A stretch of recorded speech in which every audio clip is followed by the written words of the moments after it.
Vice. Mendoza, iwan mo muna kami. Yes, sir. Vice.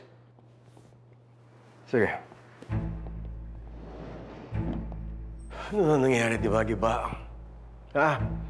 Nag-usap tayo ng maayos sa telepono na i-cover up mo na nandun yung tao namin sa engkwentro. Alam mo naman, pag lumabas yan, sinong sisisihin na naman? Na-involve na naman kaming mga gerero sa pagkamatay ng mga Mondragon? Pasensya na, Vice.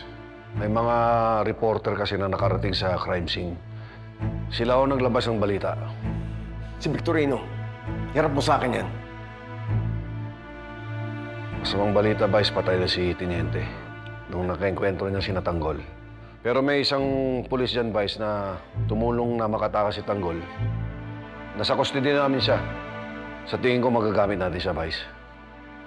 Sino to? Si PO1 Paula Garcia ho. Yung dating inatasang close in security ni Mayor Miguelito.